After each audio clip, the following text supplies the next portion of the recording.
바로 관세 정책과 감세 정책이 같이 맞물려서 돌아가야지 그 힘을 얻을 수 있는데, 관세 정책을 양보하게 되면서 감세 정책을 같이 가져가기에는 굉장히 어려운 구조가 됐다는 겁니다. 자, 왜 그럴까요? 네, 크롱님들 반갑습니다. 박종환 작가입니다. 다들 주말 평안하게 잘 보내셨죠? 자, 오늘은 월요일입니다. 자, 오늘은요, 우리 크롱님들과 거시경제 관련해서 중요한 포인트들, 정말 가장 중요한 핵심 포인트들만 한번 짚어보려고 합니다.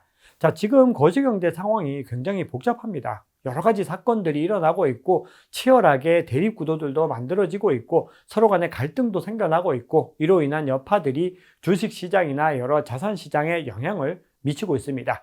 자, 그런데 우리가 전체적인 흐름에서 가장 중요하게 봐야 되는 포인트는 결론적으로 딱 하나의 구간으로 귀결이 되고 있습니다. 그게 어떤 포인트이냐? 오늘은 그 얘기들 한번 집중적으로 해보겠습니다. 이 포인트들만 점검할 수 있으면은 우리가 시장이 어떻게 흘러가는지를 조금 더 선명하게 이해하실 수 있습니다.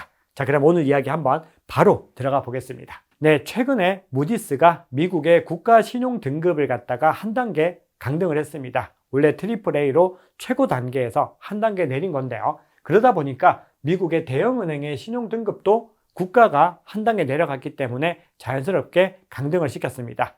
자, 그런데 무디스는요, 그래도 계속해서 많이 오랫동안 이 상황들을 갖다가 지켜온 겁니다. S&P 같은 경우는 무려 2011년에 강등을 했고요. 피치 같은 경우도 2023년 8월에 강등을 했습니다. 그런데 무디스가 2년여 시간을 버텨왔다는 걸 볼 수 있는데요. 이렇게 무디스가 더 이상은 안 되겠다 하고 강등을 한 이유를 갖다가 핵심적인 포인트만 짚어보면은 재정 적자와 국가 부채가 너무 높다는 겁니다.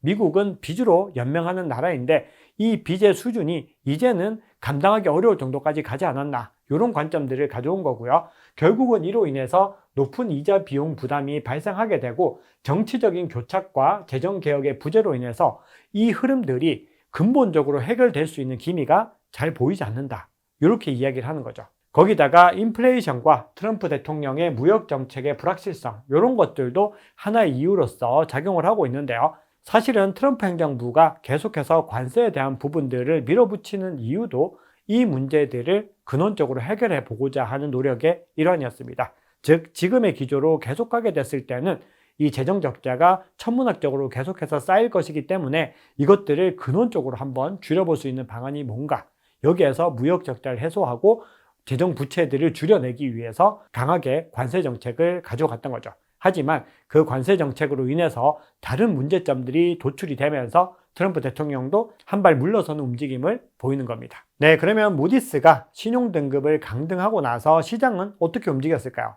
시장의 불안감과 다르게 잘 방어해내는 모습을 보였습니다. 비트코인이 주말 동안에 가격을 잘 방어했는데 장이 개장되고 나서 미국 증시도 상당히 방어를 잘하는 모습을 보였습니다.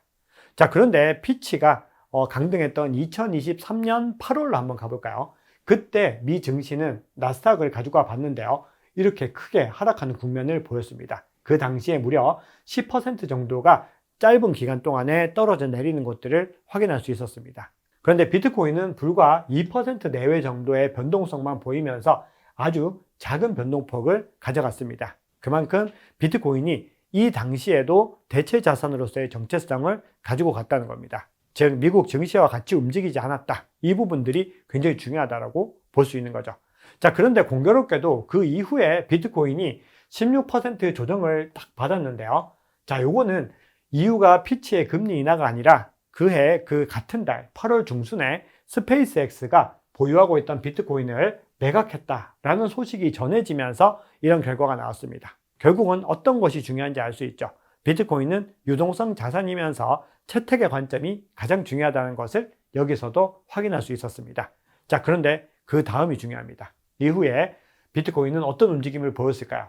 랠리를 본격적으로 시작을 해가지고 그 다음에 초순까지 해서 무려 193%가 단기적으로 상승을 했습니다. 자, 그런데 이렇게 무디스의 신용등급 강등은 잘 넘어갔는데 새로운 이슈가 또 시장에 나타났습니다.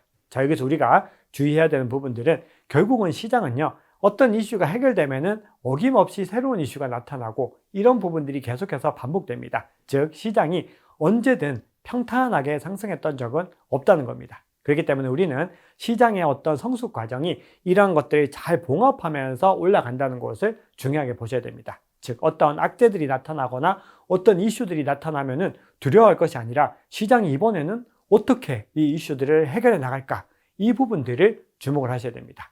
자, 그러면 지금 시점에서 새롭게 나타난 이제 이슈는 뭘까? 바로 트럼프 대통령의 감세입니다. 사실 이 감세는 본인의 공약에 있는 내용입니다. 굉장히 중요하게 본인이 다루었던 내용이고, 관세, 감세 이 두 가지를 사실상 가장 핵심적인 정책으로 가져갔습니다. 그러면 감세라는 게 뭔가요? 세금을 줄여주겠다라는 거죠. 그러면 세금을 도대체 왜 줄여주려고 하는가? 세금을 줄이게 되면 미국의 예산 자체가 더 줄어들게 될 텐데 왜 그렇게 하려는 것인가? 이 부분들은 전체적으로 트럼프 대통령과 공화당의 정책 기조에 있습니다. 공화당은 전통적인 경제 철학상으로 작은 정부와 자유시장주의를 지향하는 그런 전통을 가지고 있습니다. 즉 자유경제를 더 많이 선호한다는 거죠. 네, 그리고 이렇게 감세를 하게 됐을 때는 그 돈들이 결국은 투자와 소비로 돌아올 것이기 때문에 절대 시장을 침체에 빠뜨리지 않는다. 오히려 더 좋은 선순환을 만들어낼 수 있다. 이렇게 생각을 합니다. 결국은 기업의 글로벌 경쟁력을 높일 수 있다고 보는 거죠. 이건 어떻게 보면 경제적인 이유인데 그 다음부터는 정치적인 이유도 있습니다. 유권자들, 특히 중산층과 기업계에서 트럼프 대통령은 지지를 더 많이 확보하려 하고 있고 실질적인 지지 기반이기도 합니다. 그래서 결국은 자신의 지지층, 그리고 자신도 기업가이기 때문에 본인의 이익을 위해서도 감세라고 하는 방향성이 중요하다라고 볼 수 있는 거죠. 네, 그래서 결론적으로 바이든 행정부의 증세 기조를 트럼프 대통령은 강하게 반대해 왔습니다. 부유층 증세와 기업 규제 정책이 성장을 저해할 수밖에 없다. 이렇게 보고 있기 때문에 결국은 보고 있는 프레임 자체가 완전히 다르다라는 겁니다. 네, 감세 정책에 대해서 알아봤는데 바이든 행정부와 트럼프 행정부의 기조가 다른 것이고 이 감세 정책만을 가지고서 뭔가 잘못됐다, 잘됐다를 따질 수는 없습니다. 정책의 방향성이고 서로 생각하는 순환 구조 자체가 다른 것이기 때문에 일단은 감세 정책에 대해서 조금 더 객관적으로 살펴봐야 되는데 문제가 있습니다. 바로 관세 정책과 감세 정책이 같이 맞물려서 돌아가야지 그 힘을 얻을 수 있는데 관세 정책을 양보하게 되면서 감세 정책을 같이 가져가기에는 굉장히 어려운 구조가 됐다는 겁니다. 자, 왜 그럴까요? 감세를 하게 됐을 때 세수가 부족해지게 되는데 그 세수를 트럼프 행정부는 무엇으로 메우려고 했을까요? 맞습니다. 바로 관세를 통해서 부족분들을 일정 부분 메우려고 했는데 그 전략들에 문제가 생겼다는 겁니다. 그럼 어떻게 될까요? 감세에 의해서 더 많은 재정들이 부족해질 것이기 때문에 부채는 더 쌓이게 되고 재정은 부족해지는 악순환이 일어날 수도 있다는 거죠. 거기다가 그런 것들을 불안해해서 무디스가 신용 등급을 강등을 한 것이기 때문에 결국 이 기조들이 같이 형성이 되면은 어떤 결과를 낳게 될까요? 미국에 대한 신뢰감이 더 많이 무너질 수 있다는 겁니다. 그러면 결국 그 흐름이 어떤 결과를 가져올까요? 맞습니다. 바로 장기 국채 금리를 급등시키면서 국채의 투매가 이어지게 되는 겁니다. 자, 최근에 20년물 경매가 있었는데 수요가 굉장히 부족했습니다. 거기다가 다시 국채 금리가 급등하는 움직임들을 보였죠.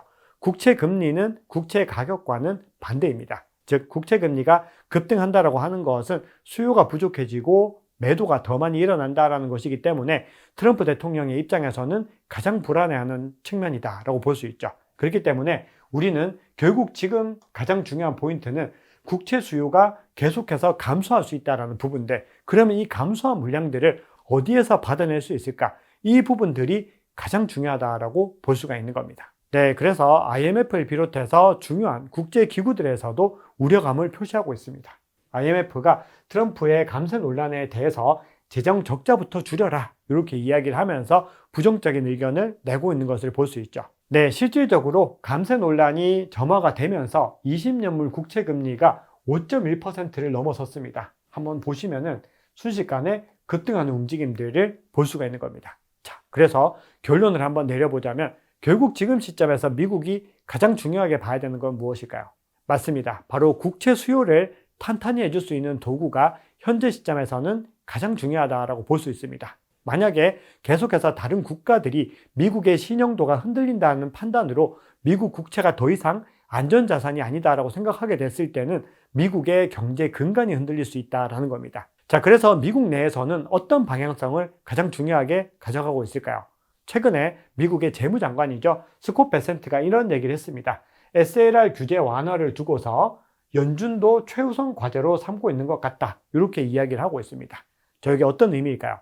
은행들은 건전성을 유지하기 위해서 부채 비율을 최소화하고 자기 자본 비율을 높게 가져가도록 책정이 되어 있는데, 이 비율을 조금 더 낮추게 됐을 때 대형 은행들이 미국의 국채를 유입할 수 있는 여분이 생겨난다는 겁니다. 그러면 일정 부분 또 미국채의 수요를 갖다가 견인할 수가 있겠죠. 네, 그런데 미국의 국채 수요를 증대시키고 안정적인 수요처를 마련하기 위해서 가장 공을 들이고 미국 트럼프 행정부가 가장 핵심적으로 보고 있는 것은 무엇일까요? 네, 바로 스테이블 코인입니다. 스테이블 코인을 통해서 미 국채에 대한 수요를 안전하게 받쳐보겠다는 건데요. 실제로 크립토 차르인 데이빗 sak스가 공식 석상에서 그렇게 발언을 했습니다. 앞으로 미 국채 수요에서 가장 핵심은 스테이블 코인이다. 이렇게 이야기를 한 거죠. 네, 그렇기 때문에 트럼프 대통령이 스테이블 코인 법안을 빠르게 통과시켜 달라고 계속해서 촉구를 하고 밀어붙이기를 하고 있는 겁니다. 결국은 여기서 미 국채 수요가 수조 달러 더 늘어날 것이다. 이렇게 보고 있는 것이죠. 자, 그런데 스테이블 코인이 성장한다는 것은 어떤 것들이 성장한다는 의미라고 강조를 드렸죠.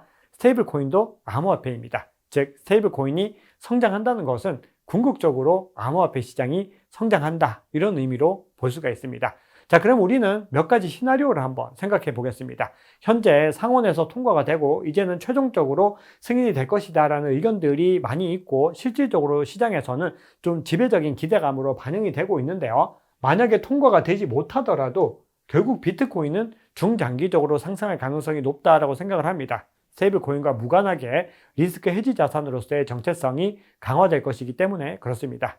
자, 그런데 스테이블 코인 법안이 통과되면은 더 월등하게 상승을 할 수가 있겠죠. 결국은 이 스테이블 코인은 암호화폐 시장에서 유동성을 의미를 합니다. 원체인 유동성이 증가하는 것이기 때문에 이 자본들이 결국은 비트코인으로 갔다가 알트코인으로도 순환이 된다는 겁니다. 결론적으로 스테이블 코인 시장이 늘어난다라고 하는 것은 비트코인과 알트코인으로의 자본이 늘어난다라는 의미이기 때문에 채권의 주요 수요처인 동시에 암호화폐 시장의 근본적인 상승을 할 수 있는 가장 중요한 도구이다. 이렇게 정리를 할 수 있습니다.